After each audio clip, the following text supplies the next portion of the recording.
to be here and talk about the bitter gourd. In fact, this is my first talk on the bitter gourd. But I think I would like to share with you about the health economics aspect. You have heard from the many presenters talking about the health benefit of the bitter gourd in preventing the metabolic syndrome and diabetes. And we also know that the metabolic syndrome relates to several chronic health conditions such as diabetes, cardiovascular diseases, hypertension, chronic kidney diseases, and which results in worldwide burden of disease. And so it is of interest to estimate the health potentials and cost effectiveness of bitter gourd as kind of either a dietary supplement or just the diet itself for patients with metabolic syndrome, and then consequently to prevent those chronic diseases and reduce the disease burden. So first we will use the measure which is called DALY. It's an abbreviation for the Disability Adjusted Life Years, which is a measure of the burden of disease, in our case, the diabetes. And then we would like to see, with the bitter gourd intervention, is it possible to reduce the disease burden through the bitter gourd consumption? And of course, to do this kind of research, we do need a lot of comprehensive data and some refined methodologies. So the DALYs measure the disease burden in populations, and which is a composite metric that captures both premature mortality and the prevalence and severity of the disease. And DALY appeared in the World Bank report in 1996, and then Murray and Lopez and their team have studied the global burden of disease study in a series. And this is now the most popular method for estimating the global burden of disease. So what is DALY? Just as I mentioned, this is a summarized measure to weigh the burden of disease in either the regional level or national level or even the global levels. So which can be used to compare the impacts among the different diseases and for government to set the priority in the resource allocations for their decision making, and which is able to serve as outcomes in cost-effective analysis for different health interventions. So it's a composite metric composed of two parts. One part is the years of life lost. We call it YLL, due to the disease of interest, in our case, diabetes. And the other part is the years lived with a disability due to the same disease. So here is the concept. Suppose we have two equivalent persons, except being with this disease or without this disease. For example, this one who has no diabetes, then he or she lived a longer life.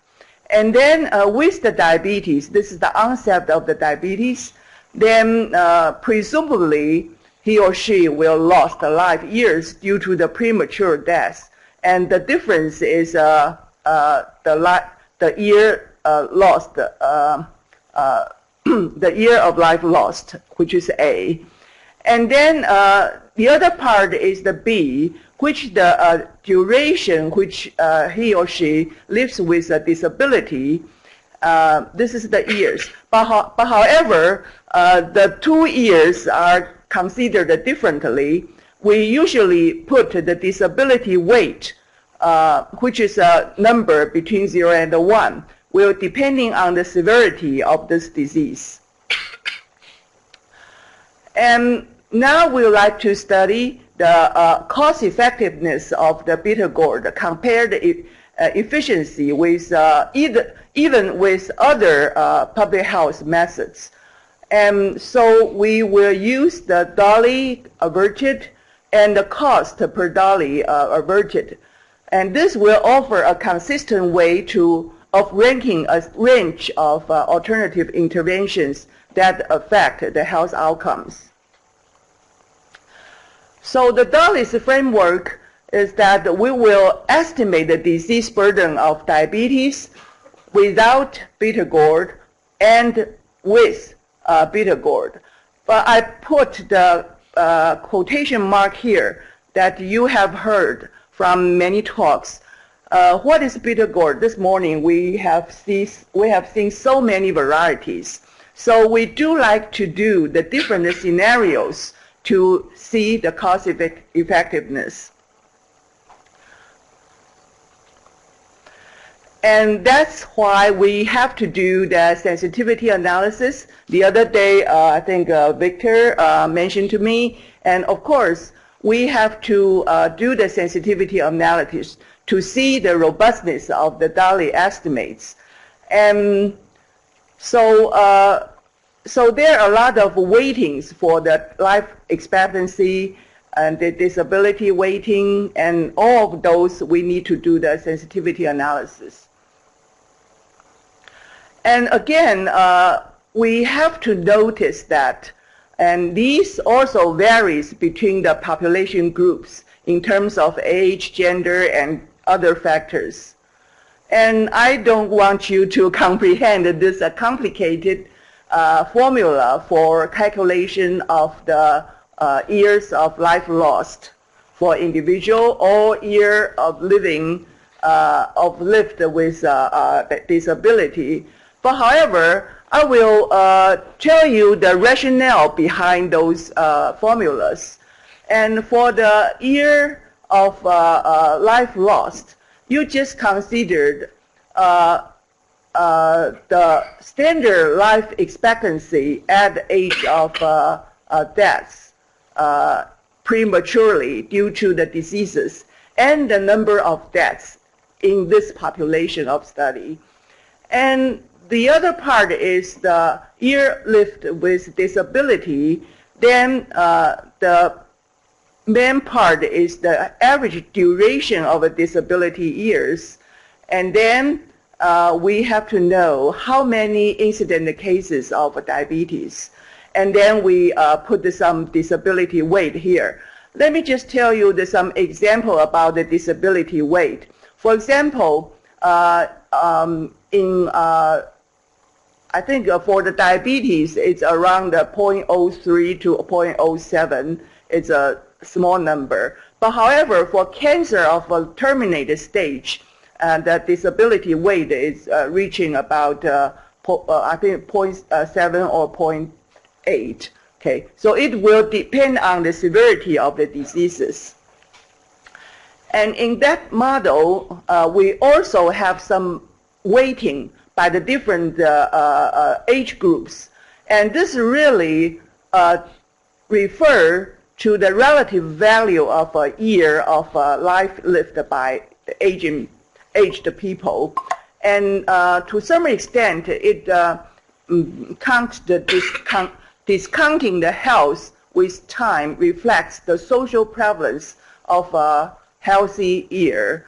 For example, I'm saying in the age of 60 group, in this age group, so my 1 year probably is different from your age if you're in the 40 years of group. So this is really a subjective measure of the social prevalence of a healthy year for different age group.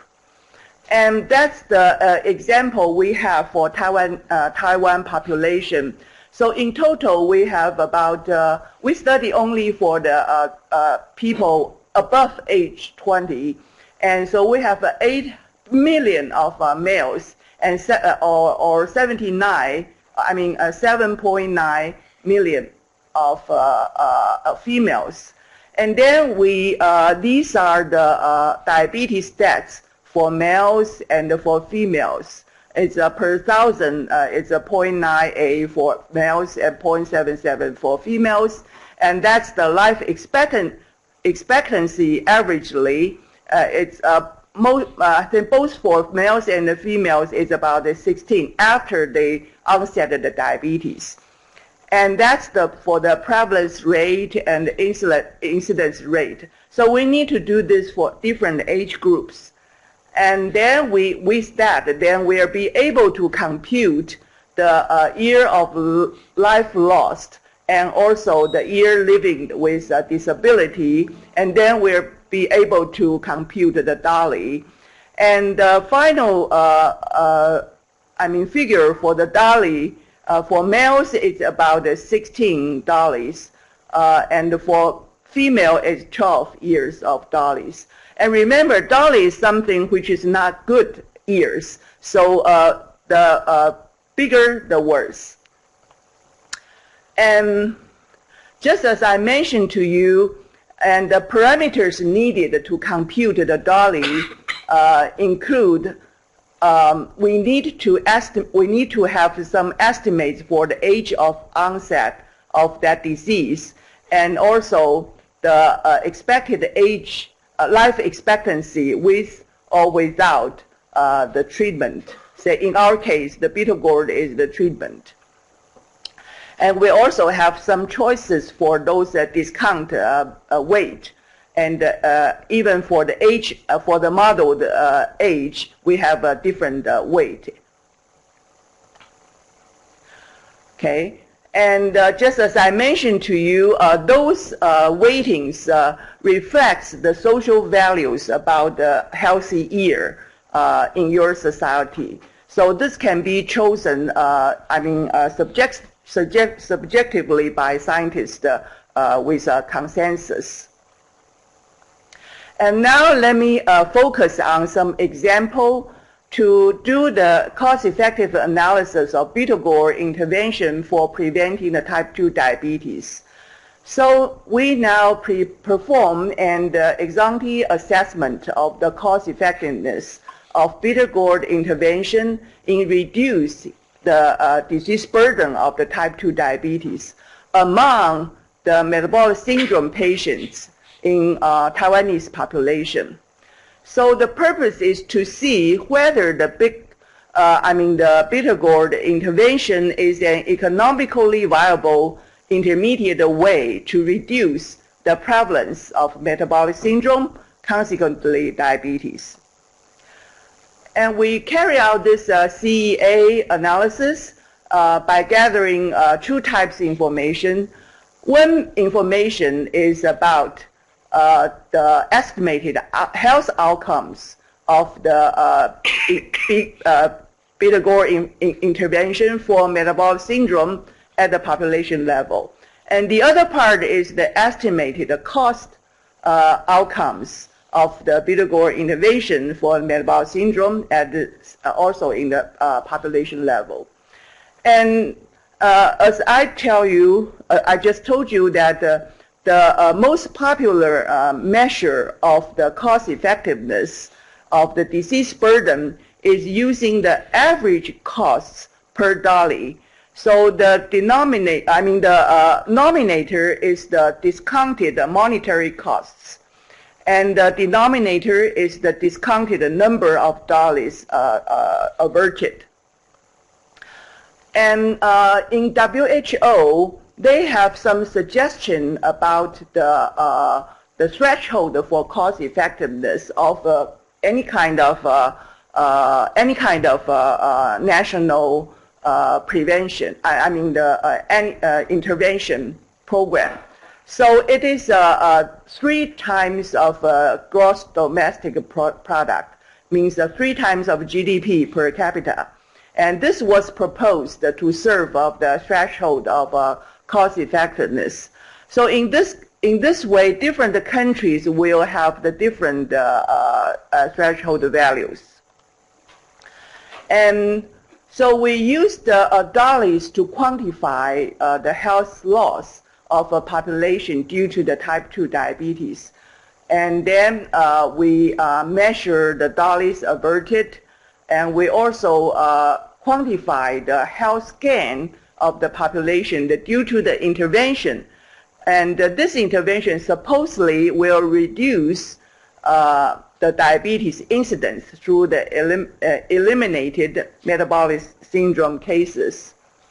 And I think we just adopt the definition of metabolic syndrome using the international definition. I think Diabetes Federation, okay, IDF, and they defined metabolic syndrome as 3 or more of the following 5 factors: weight circumstance big, triglyceride big, and HDL less than 40 for men and less than 50 for women, and blood pressure big, and fasting glucose bigger than 100. And this is the international definition.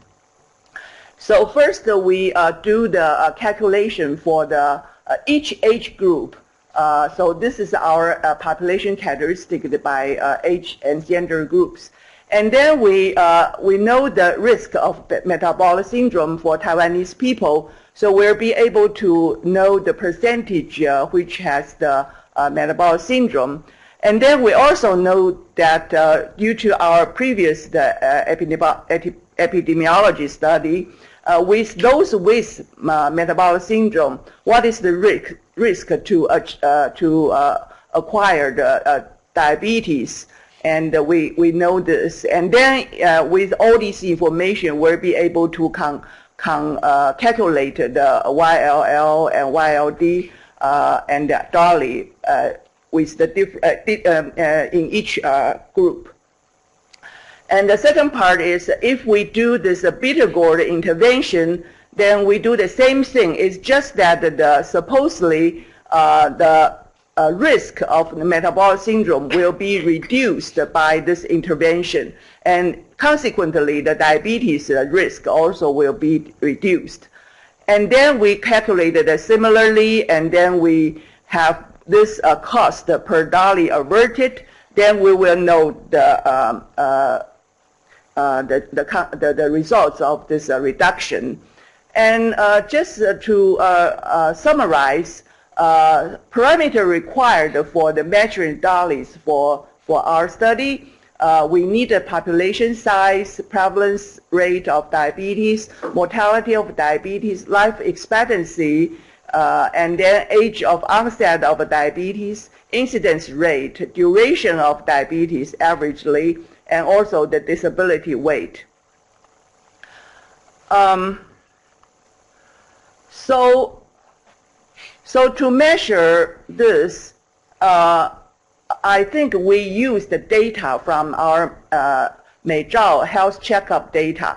This consists about 500 people, 500,000 people, and then this linked with the official death record.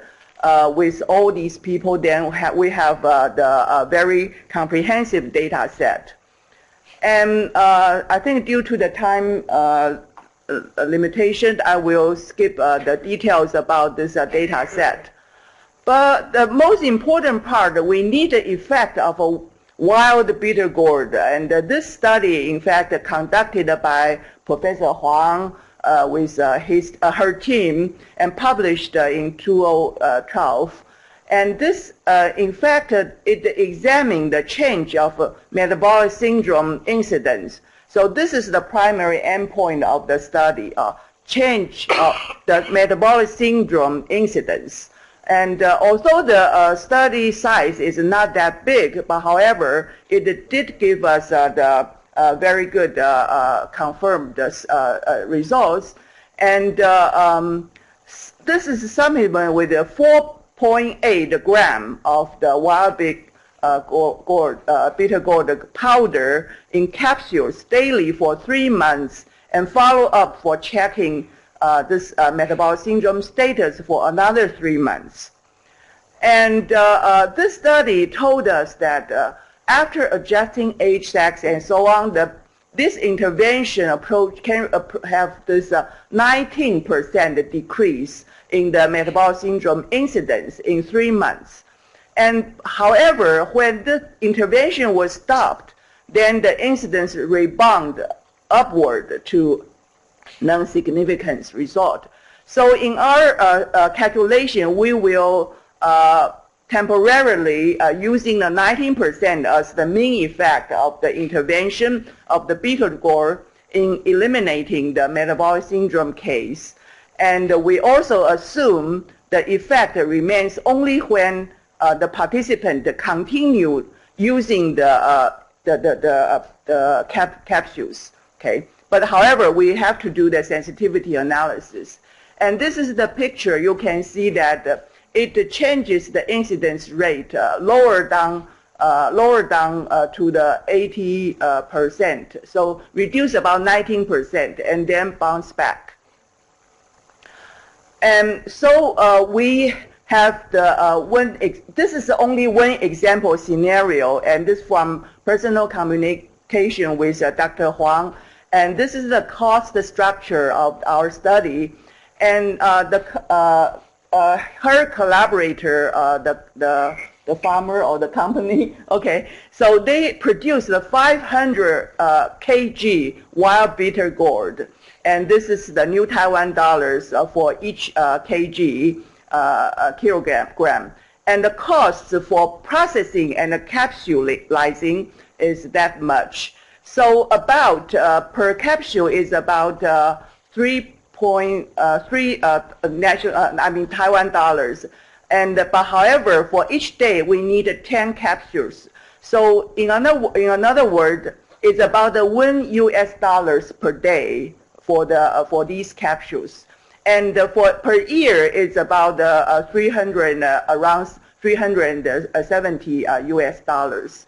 But however, we have to know that 60% of the total cost is from the processing and the capsulizing. So therefore, the farm gate price occupied only 40% of the total cost. And when we do the cost estimates, I have to say that the further consideration about the costs will be based on study results of the Dr. Young's and also her groups on the bitter gourd project regarding the population consumption, product, production, market, and coverage rate. We will do it later, okay? And so here, we just assumed a very conservative lifelong consumption scenario for this bitter gourd capsules. And the lifelong discounted monetary costs for treating an individual can be calculated as follows. And so the costs were adjusted with the consumer price index or to the equivalent values in 2002. And so that's another formula. So let me just tell you the results. And you can see that averagely for the Taiwanese people, the DALYs for the diabetes, from the diabetes is $14. And if we use the bitter gourd intervention as what Dr. Huang's group just did, then the DALY averted is a reduction is 12% for men. But however, the cost is about 8 times of GDP per capita, so it's too much. And for women, the reduction is about, I think, around 15% reduction of disease burden. But however, the GDP is 5.6 times GDP, so also not cost effective. Yeah. And that's for, average for no matter men or women, it's about 13% reduction of disease burden. So it's 7 times of GDP. And, but interestingly, if we don't do it using the capsule processing, just use the farm gate price, then we still have the 13% reduction of disease burden. And the cost, the cost effectiveness is good. It's about 2.9 times of GDP per capita. So therefore, it is, according to the WHO suggestion, it is cost effective. Yeah. less than 3 times of GDP. Okay, so my summary is that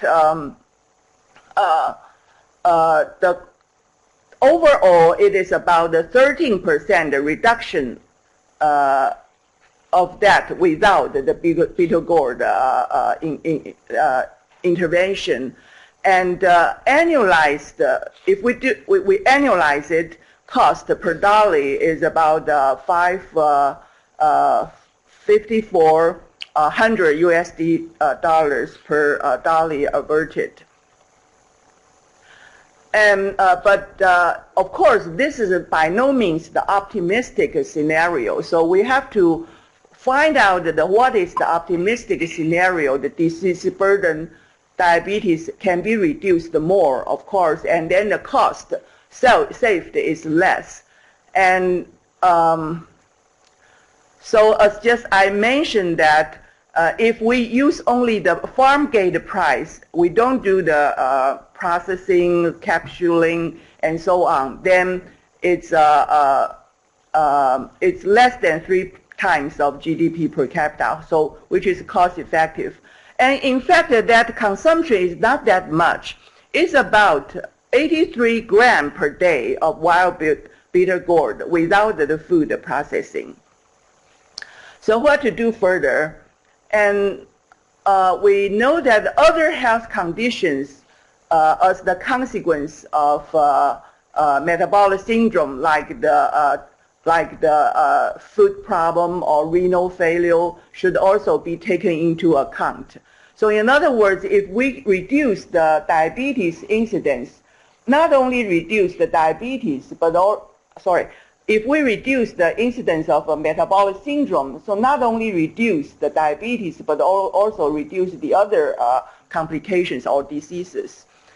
And so for the developing the cost-effective model for India and Tanzania, we need to collect the information such like incidence, prevalence rate of diabetes, life expectancy with different age groups, and the prevalence of metabolic syndrome in these 2 countries. And so we will continue to contact with our collaborators on this.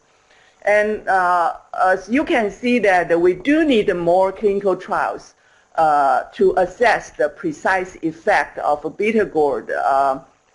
And also the dose is also important. So if we can have design some dose-response relationship, then also study how the effect will last, then it would be good to study the cost effectiveness. So just as I mentioned, the sensitivity analysis is very important, and probably the economy of scale might decrease the cost. In other words, if we do it in like a national promotion, then the cost will down. I will assume it. So the different diabetes efficacy and cost that may be introduced from different cooking and processing methods should also be taken into account. In other words, I think for the bitter gourd project, you have collected so many good results with the different studies, then probably it's a time to integrate all these results and then to study the cost effectiveness. And the research team consists of Dr. Yang from AVRDC and my colleague, Yuhong Zhang from the China Medical University, and I'm from the National Health Research Institute, and she's my research assistant. Thank you very much. Thank you very much for the presentation. We can have 2 questions. Anybody want to comment? Yes, please. Yes, Sandra. I have a question because you look into the metabolic syndrome prevalence. Not all type 2 diabetic patients have metabolic syndrome. So in your model, you should include those who don't have the metabolic syndrome. How will you solve this problem? In your model, you have... Yeah, right. So here, because I think ideally, if we want to study the disease burden of diabetes, so if we can have if we have the data from those studies, it would be better. But however, just as you can see that to use the beta-Gourd intervention, I think Marco just mentioned that it's difficult or ethical to do it on the diabetic patients. So we have to go through to treat the pre-diabetic people first, and then to see how does it reduce the diabetic patients. You know, we only consider those with. So I should say that my study here is not the disease, precisely is not the disease burden for diabetes people, but precisely it should be the disease burden for the diabetic patient, I mean for those with the metabolic syndrome, and then it will have a good chance to develop diabetes. So different study population. One last question.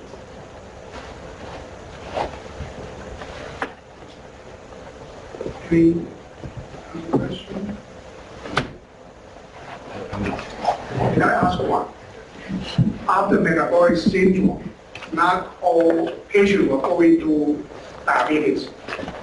The frequency will be 2 to 4 times higher if they have metabolic syndrome. And for cardiovascular disease, those with metabolic syndrome will also have about 2-4 higher to get into cardiovascular disease. If you are only using diabetes and the years before metabolic syndrome became diabetes, how about those metabolic syndrome patients go from metabolic syndrome into cardiovascular disease? Will the value value still be the same? No, it will be different. I think it will be different because I think we can use it's a different studies, in fact, okay? So if we can concentrate on the metabolic syndrome to see how the beta-Gourd can reduce the incidence of the metabolic syndrome, then consequently it's not just good for the reduce the diabetes, but also reduce the other related chronic diseases. So so to that, I think we also can compute similar stuff and then add them, sort of sum them together. But it will be the different studies. Yeah. So please join me to thank those 5 speakers this morning. I'm going to close this section. Please come back to the conference room at 1:30. Oh, thank you.